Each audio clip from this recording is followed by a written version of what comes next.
I left the land, and I left my 2 daughters to begin with, which was the worst time of my life.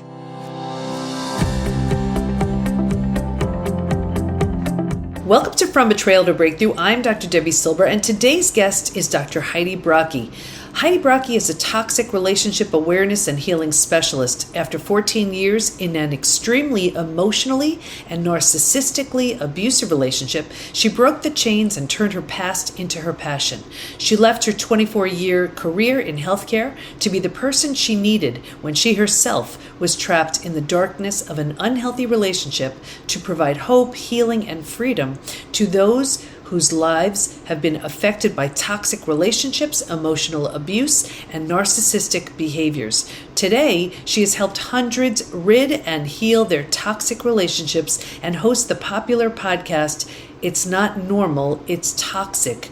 Rid your life of toxic people, with over 1 million listeners worldwide.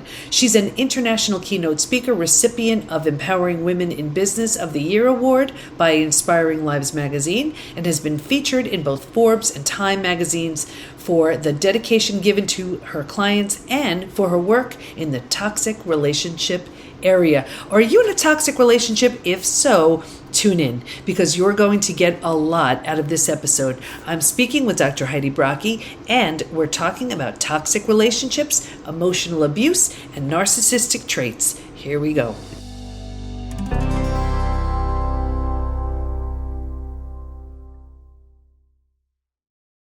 Okay, everybody, we are with Dr. Heidi Brocke today. We are talking about emotional abuse, narcissistic traits, and so much more. Welcome, Dr. Heidi. Thank you. I'm excited to be here. We're excited to have you. Let's get started with just defining what is toxic, because I feel like we have so many different meanings, and I would love to hear yours. So a little back history. I am not a mental health professional by trade. I am a chiropractor acupuncturist. So that's where my doctor comes from. And so I always like to say that, just so people aren't assuming that they're listening to a mental health professional, my experience with the job that I do now is just that, it's experience. And so I am now retired from healthcare, and I do this full time. I chose the word toxic about 7 years ago when I started it, before toxic was everywhere, all over everything.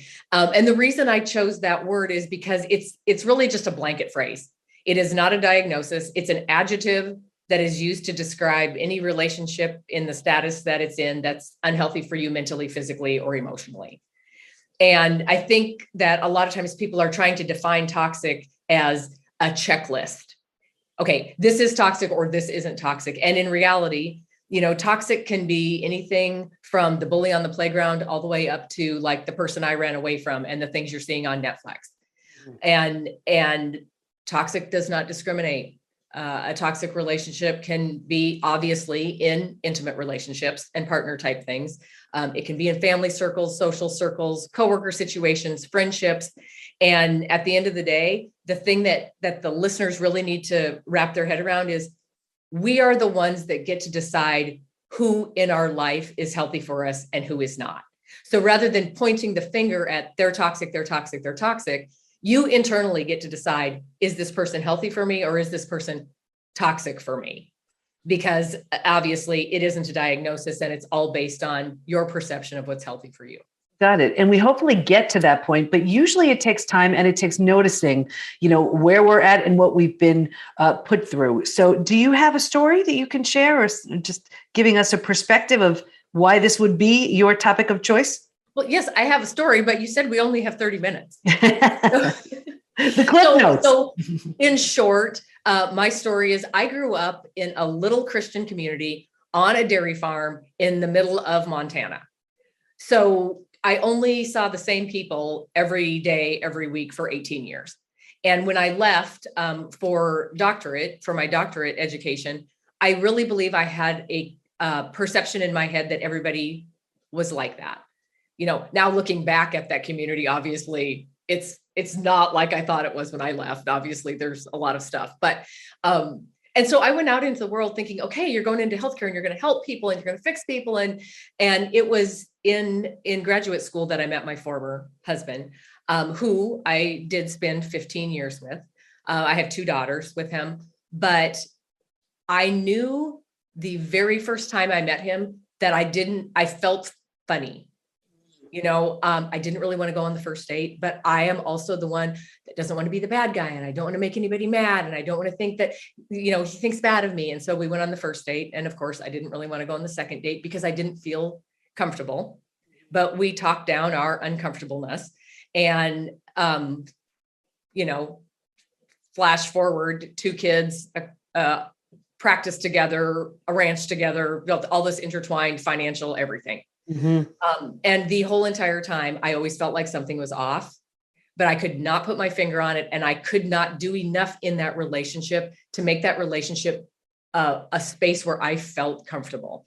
And I want to stop you right there because that is so common. A few things that you said. First of all, something doesn't feel right, but we're either too busy or we just turn it down because we don't have the time or the space or whatever it is to dive into that. That's the first thing. And then we get more and more involved. And then it just becomes so much harder because now not only are we so intertwined with this other person and a life with them, but we also have, in your case, years of experience of being with someone who is, let's say, toxic for you. So you're here you are, it's, you're going through the years, something isn't right.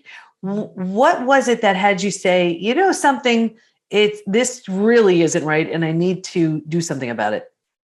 Well, I'm going to say this and it's going to sound terrible, but I'll follow it up later because the listeners are going to go, what is wrong with her?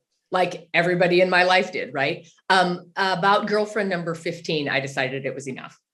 Okay, no, these were never admitted to. They were always very behind the scenes and very sneaky. And now that I understand it, it's completely clear to me. But when you're standing in the middle of these situations, logically, we can look at them and go, I don't think this is really healthy for me. But for those of us who are emotionally wired, as soon as emotions get involved, it clouds our logic.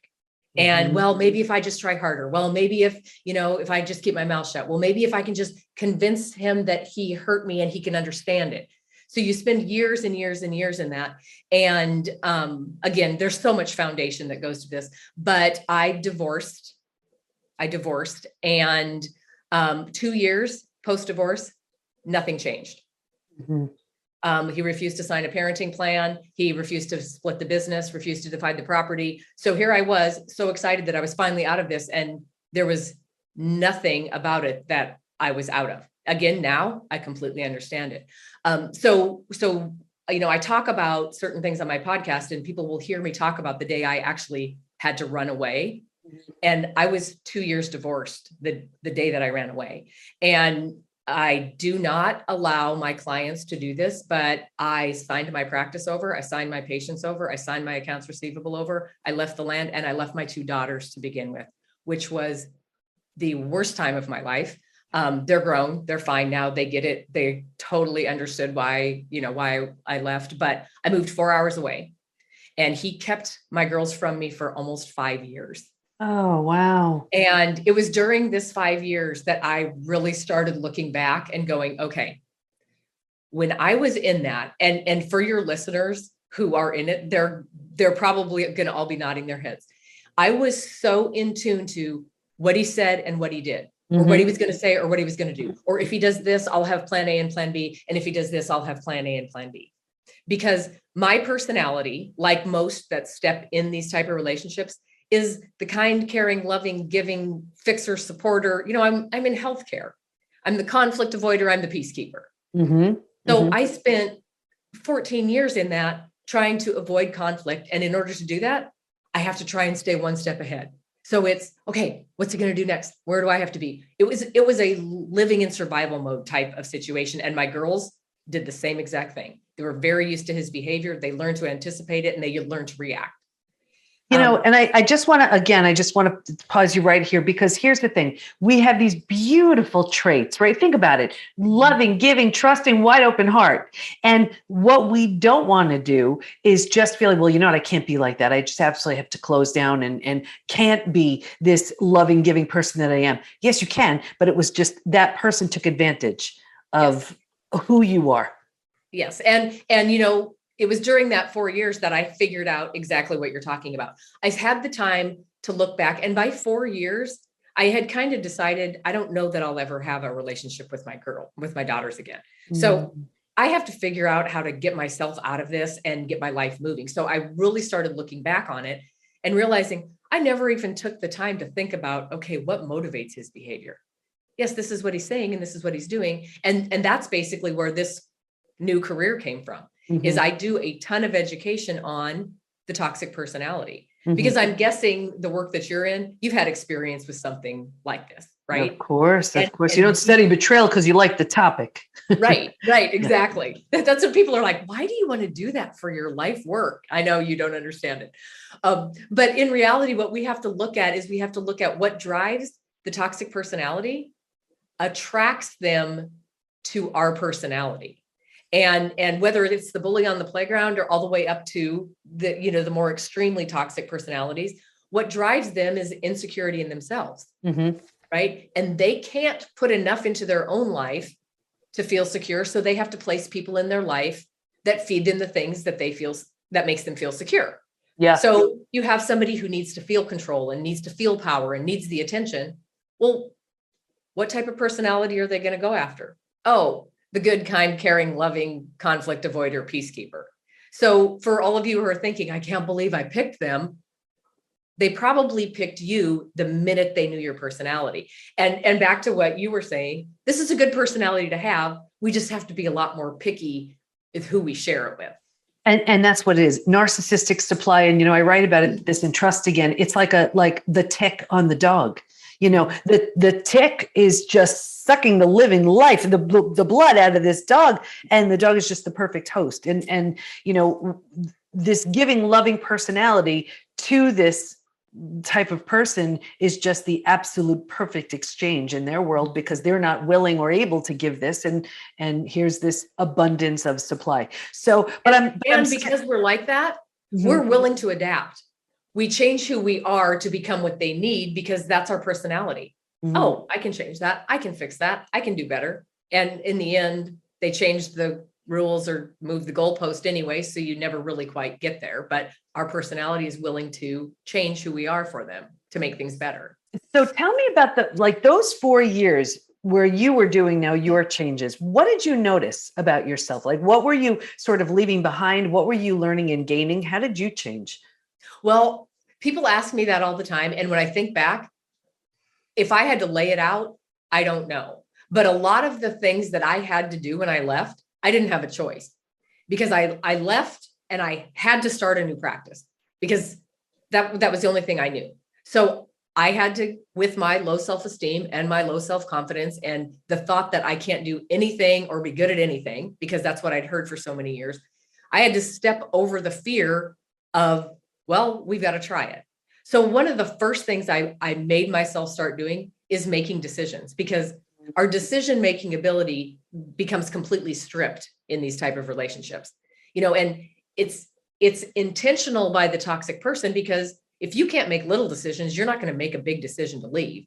So when you go to the beauty shop and you're going to get your hair trimmed and you get it all cut off and you're kind of excited and you're confident, and you go home and they say, I only like your hair long. The next time you go, you're not going to go, how does Deb want to wear her hair? You're going to go, how do I think he wants me to wear my hair? And through years and years of that, we get very scared to make decisions. So one of the first things I realized is he had me believing that a firing squad was going to show up if I made the wrong decision. And I just had to learn, make a decision. And if it's not the right one, make another one. And I've been out for 14 years and I've never seen a firing squad. And I've definitely had to remake decisions. So that was one of the first things I just forced myself to start doing. The other thing is putting myself in situations that were uncomfortable for me.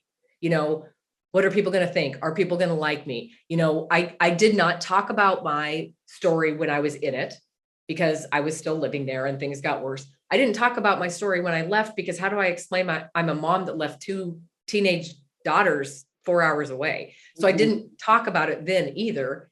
And so I was very, very insecure putting myself into women's groups or into the new yoga class or into anything like that, because, all this baggage I have that nobody knows. I guess you could call it shame. And so Right. I would force myself to do things I hadn't done. And if I didn't like it, who cares? You don't have to do it. Find something else. But I was really pushing myself and challenging myself, to do that kind of thing. The other thing I found interesting is I have been happily remarried for 10 years. And I had given up so much in that relationship because isolation is one of the things that they use to keep you close. So I'd given up all my hobbies. I didn't have any friends. I hardly spoke to my family. So when I stepped into this new relationship, I found myself following him around, just like I'd been trained to follow my former around. And he said one day, a good relationship is two independent people that work well together. So I love that you like to be with me. Like, you want to come and work the cattle when I'm roping, great, but you don't have to. Like, you can find your own hobby. So I ended up bodybuilding for a couple of years just because I needed to find something that could occupy my time. Well, who in the world does that? And the biggest thing for me with that is here I'm standing on stage with 14 people telling me everything that's wrong with me, which was very much triggering to me. But what it did is it built my self-confidence so much, just not even the bodybuilding, just doing something for myself. Well, and what I see with that also is there's such a link between physical strength and mental, emotional strength. It's like, you're preparing, it's like, as you're preparing your body to become stronger, you're doing something for your mind as well. Yep. So I can totally see that. Yeah. And the other thing, we leave those relationships so insecure because the more insecure they can make us feel, the more secure they feel. Right. So we leave these relationships so insecure. And what I realized over the years is, what makes us feel secure? Oh, it's the things we put into our own life. It's the good friend group. The kids are doing well. We've been in the gym a couple of times. We're staying on our meal plan. We invest in ourselves, and that's what makes us feel secure. And it took me several years to figure that out. We stop all of our self-care because our attention's always on them. Right. And then we feel guilty when we take care of ourselves. So that was a huge push. Just, you have to do it. It's not selfish, and there were some mornings that I didn't want to do it. And I would push myself to just, you have to do it. And I still have triggers. I'll still find myself all of a sudden in this slump of, well, why do you feel not good about yourself? Why are you feeling off balance? Because you quit working out, because you fell off your meal plan, because you haven't called your mom in 3 weeks. So I have to really keep myself in check because I still fall into those old.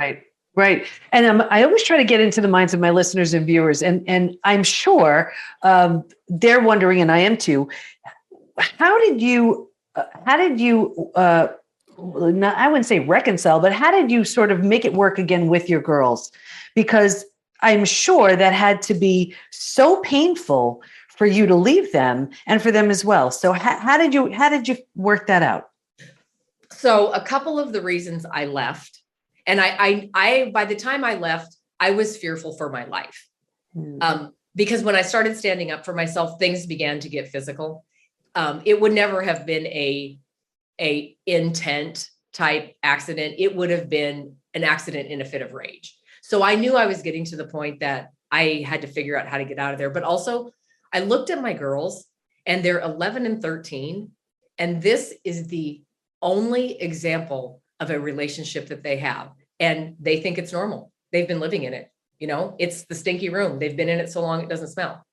And then I looked at myself as a mom and as an example. And I thought, if there is any way that I'm going to be the person that they need, I need to get out of here. And I need to take care of myself so that when they get out of here, they've got me to lean on because I've already been through it.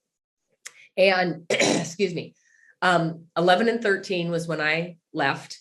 I saw them a couple times when things would get really bad. They'd run away and come to me, but he would threaten them or promise to buy them things, and they would always go back. But when they were 17 and 19, they actually left the same way I did. They waited till he went to work and they ran away, and they've been gone. My oldest talks to him occasionally. My youngest hasn't spoken to him in 5 years. Wow. And what they have learned is they're the ones that get to decide what level he gets to be in their life to be healthy. And the youngest one cannot do it. Right. And for her, I guess that's a much better and safer approach. And now here you are showing them strengths and showing them how they can do it too. So talk to us about how because here's what happens, and this, that we come from something similar, or we have a low self-esteem, and then these relationships, not that they're good, they're just so familiar, we know how to do it. So then when we do find a relationship, or we enter into relationships, whether it's friends, or partners or whatever, that some are easy and some aren't, I see so many people who are terrified of something that's normal and healthy because of how unfamiliar it is. Right. It's funny that you said how some are easy and some are hard, because that was the very thing that made me start looking at my relationships. How come some seem so easy and some seem so hard? And one of the things I do now, if it's uncomfortable, they never get in my inner circle. Mm-hmm. I used to be the one that everybody can come in my inner circle and I'll fix it, I'll support. And I spent the last 14 years kicking them out. So I'm very picky with that. But one of the things that I think people are frightened of coming out of these type of relationships and trying to step back into normal, toxic people are very addicted to chaos and drama because of their need for power and control and attention. If they can stir up drama, if they can cause a fight, if they can cause a big ruckus, if there's always something going on, people's attention is on them and they feel that power and control. So those who are living in the residual outside of that get very used to operating in a land of chaos. So when we step out of that, we're always on guard. We're always waiting for the shoe to drop. And when we step into something that's peaceful or something that's easy, it feels uncomfortable because we are so conditioned that something else is going to happen right now. And like when my kids left, they could only stay in the same spot for about 3 months. It felt really good to be a peaceful place for about a month. But then after that, they started feeling very anxious because 15 years of something should be going on. What's going to happen? And they would pick a fight at school, or they'd get caught up in drama, or they'd pack up and move and take a job somewhere else. And I'll never forget when my oldest was in the same spot for 2 years, she called me and she's like, Mom, I have literally been living in the same spot for 2 years. It's the first time I've ever done that since I left. Wow. But it's us learning that our lives are supposed to be peaceful. They're supposed to be balanced. The only reason they were thrown off balance is because somebody else was controlling it. I was basically living his life. There was nothing about my life that was my life. Right. And it's so, and that's the thing, it's so common. We're doing it for such a big hearted reason, but we pay such a big price. And then, here's the ripple effect. Then of course, this is what the kids see, and this is what the kids learn. And then this is what the kids do. And I'm so glad your daughters had they saw things clearly and made some different decisions. But that's really important for them to talk about also, because it is that chaos that we can get used to. Doesn't mean it's good. Doesn't mean it's keeping life exciting. It's not supposed to be like that. You want to create all your excitement in the world because you're living your passion and pursuing all these wonderful things. That's one thing. But chaos in a destructive way certainly is not, what we're looking to do. So talk to us about, how do you leave an abuser? Because there are so many people who are like, there's no way I can leave. I don't have any money.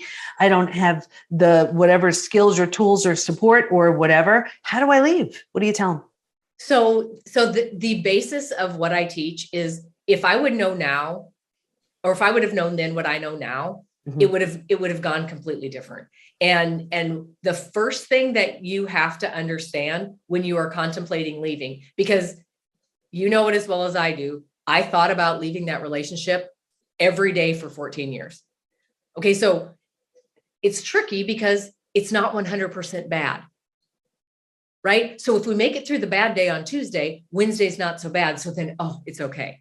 And then Thursday might be bad, but Friday won't be bad. So we do this up and down thing. And we never really get to talk about the bad things, because that might make Friday bad also. So we take all the bad stuff, we stick it under the rug somewhere, and we learn to operate that way. Mm-hmm. So when we think about leaving, we think about, it wasn't that bad on Wednesday and Friday, right? So it's very confusing emotionally, because they're nice some of the time, and it's awful some of the time. Mm-hmm. So you and I only know how to see the world through our emotionally wired self, and I remember, and I'm sure you can do this too. Something happened, and in your head, you look at him and you go, well, you think this, you don't say this out loud. How come you can't just be normal? Like, why can't you just be nice? And the misnomer is we keep thinking that they're going to wake up some morning and act like us. Mm-hmm. And in reality, they are wired completely different than us. So in order for you to be able to make the decision that's best for you, you have to be able to see their motivation and basically see their behavior through their eyes. So that's always the first thing I teach. Yes, this is what he's doing and this is what he's saying, but tell me why he's doing and saying that. Because people will soon realize they use the same playbook every single day. But your toxic personality is emotionally abusive, meaning they're looking for emotional reactions. If they can say or do something to make you happy or make you sad or make you frustrated or make you feel guilty, they're in control of your emotions, because all they have to do when you want to leave is go, I can't believe you're breaking up the family. And we immediately feel guilty, right? Well, if we take 2 seconds to look, it really isn't a family. It's an abusive, destructive mess. But all they have to say is, I can't believe you're breaking up the family. And we go, oh, you're right. I'll stay because I don't like the feeling of guilt. Right. And the thing too is, once there's financial abuse, and once like we talked about all these things that are intertwined, we look at leaving and all we see is this huge, ginormous mountain. And we go, that is going to be way too hard. It is way easier for me to stay in something that's familiar, even if it's bad. I know how to operate in it. I've learned how to survive in it, and I can function in it, than me stepping out and trying to get over that mountain when I have no idea what's on the other side.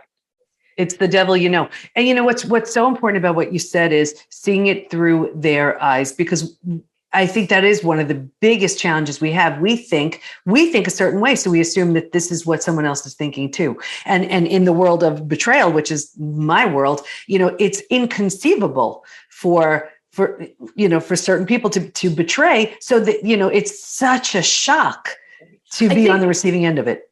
Yes, and I think is when while we're talking about betrayal, one of the biggest things for my clients to wrap their head around is, in the beginning of these relationships, you and I we step into relationships for partnership and companionship and, intimacy and emotional support. And we wouldn't step into a relationship or a friendship for anything other than those type of things, right? And in the beginning, your toxic personality is going to lead you to believe that their goals are the same as yours. So we go, oh, good. And we head down this relationship path thinking, here we go, working towards the same goals. And part of the betrayal comes in when you realize they're only in it for security in themselves. And here you're thinking, we're in this together and we're a team. And that's not true. So that was the first huge piece of betrayal for me, because he says this, but none of his actions show this. And so when you think about betrayal, I mean, it is a consistent cycle of, this is your goal, and they're making you think it's their goal, and it 100% is not. Well, there's a lot of mirroring going on, because they're looking at it saying, okay, well, this is important to you, so I'm going to make this sound like it's important to me too. And then, we think we're on the same page. Yes. And two, we talk about the things the toxic personality needs to feel from other people: the control, power, attention, admiration. In the beginning of the relationship, we are throwing them a ton of attention and admiration, right? Well, as soon as they get to a certain spot in the relationship and they know your securities and insecurities, and they know your strengths and weaknesses, and they know all your secrets and everything about your dark past, and, because we just open up and just blip to them, because they tell us how trustworthy they are. And we're their soulmate and they love everything about us. So we open up very quickly. But as soon as they know enough about us, they move us from the one who's supplying a lot of attention and admiration into the one that they're feeling a lot of power and control over. And that's when people feel the shift in the relationship. He never called me names until I got pregnant, or there was never a problem until we moved in together. Okay. Those type of things, having a baby, getting married, getting engaged, in this type of relationship, they're actually a trap. So it's harder for you to leave, and they're stressful times. So I can see a lot of people making excuses for this toxic person, say, well, they're under a lot of stress with this new baby or, with this new house or whatever. And we're big benefit of the doubters. Our personality, oh, they had a bad day, or they didn't have a great upbringing, or their dad left when they were 5, or we can justify, and then we think we can help fix them and we can love it out of them and we can just show them how supportive we are. They're not even looking for that. Yeah. They're looking for control, power, attention, and admiration so they feel secure. And I remember, the betrayal stuff that I felt when I was in the relationship. When I would find out about a girlfriend, oh my gosh, I was devastated. What does she have that I don't have? And is she skinnier? And is she blonde? And is she blah? Well, now looking back, I was the one in the control power spot. He was out seeking attention and admiration elsewhere, because if you think about like your dictators in history, they don't go conquer one country and go, yeah, that's good enough. The more people they can have supplying them with the feeling of power and giving them attention. So it's the same way with the toxic personality. The more people that supply it, the more secure they feel. But meanwhile, we're, treading water, just 1, trying to understand, and 2, just trying to survive. And trying to make sense out of it. Dr. Heidi, what do you want to make sure everyone knows as we wrap this up? 2 things. 1 is, if you feel like there is no options, there 100% is options. And you've kind of heard how I left. I have worked with clients for 7 years, and I have never allowed one of my clients to leave the same way I did. I know enough about it now that there are options that you can get out. The other thing is, you're the one that gets to decide this. We were not put on this planet to live somebody else's life. You were put on this planet for a reason, and there is actually a hidden mission somewhere within you. We're just still looking for it. And I have a lot of people go, oh my gosh, if you could go back, what would you do different? Well, years ago, I used to be like, oh my gosh, I would never marry him. Like, I would change everything. Now, this is the best job I've ever had because it makes my past make sense. So now, I wouldn't want to live those 14 years again, but looking back, I wouldn't change anything. My girls are strong. They take care of themselves. I have the best career ever. I get to meet people and I get to help people. Yeah. So using your biggest crisis as your greatest gift. That's the whole idea. And I really feel like it's an obligation. If we've been through something, how do you not learn something powerful that can help so many people and not do something with it? Yes, so I totally agree. We're definitely glad that you did. Well, I want to thank you so much. Yeah, go ahead. I was going to say, and the listeners, if you're listening and you're in one of these situations, you're all at different stages. Okay. You are right where you are supposed to be right now. And the number one thing I would start doing is educating yourself on their behavior and why they do it, because that's where you're going to get your power back. Understanding them is where you're going to get your power back. And you're going to realize that this is classic behavior. It's not just them. This is classic narcissistic behavior. We even have one of our most popular coaches within the PBT Institute specializes in narcissistic behavior because of how common it is to just fall into this trap. And in my opinion, I don't care if they're a narcissist. I don't care if they're bipolar. I don't care if they had a traumatic upbringing. The question you need to ask yourself is this relationship healthy for me, regardless of what they have going on? Yeah. And based on who I want to be and what I'm here to do. Where do we go to learn more about you and your great work? So I have a podcast. It's called It's Not Normal, It's Toxic. It's like yours. It's on all the major platforms. Coaching with Dr. Heidi is the website.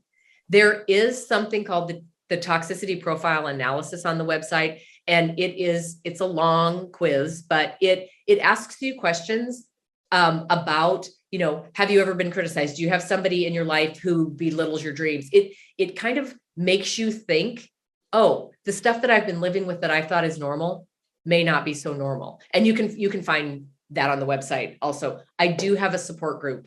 I keep it very positive. We don't do a toxic person bashing, but I have a support group on Facebook that's called Strength Within for Wonderful. A community of people that are going through the same thing. Oh, that's great. Okay. Well, I want to thank you so much for your time. I know you help so many people going through relationships just like this and wondering how to get out of it. So thank you so much for your time and your insight. Yes. Thanks for having me.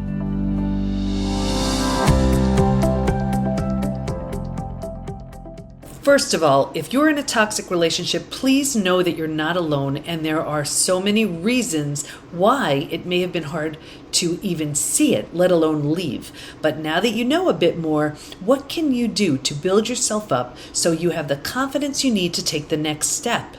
Stay in touch with Dr. Heidi by going to coachingwithdrheidi.com, and we'll have all of her information in the show notes at thepbtinstitute.com/podcast. Here's my biggest takeaway. You're in a stinky room. You've been in there so long it doesn't smell, but it really does. When we look at the relationship through our eyes, we can't understand how or why something is happening because we're comparing it to what we do and how we treat others. Yet, when we see it through their eyes, it's all painfully clear, and you deserve so much better than that. Heal the shame, start making decisions that support you, and of course, we're here to help. Stop by the pbtinstitute.com, the PBT as in post-betrayal transformation institute.com, and see which of our programs are the best fit for you so that you can move through your healing once and for all. Like this episode? Share this podcast with a friend. How? From your phone, just take a screenshot of the podcast and share it with someone you know who'd benefit. Thanks for listening. Can't wait to be with you next time, and here's to your breakthrough.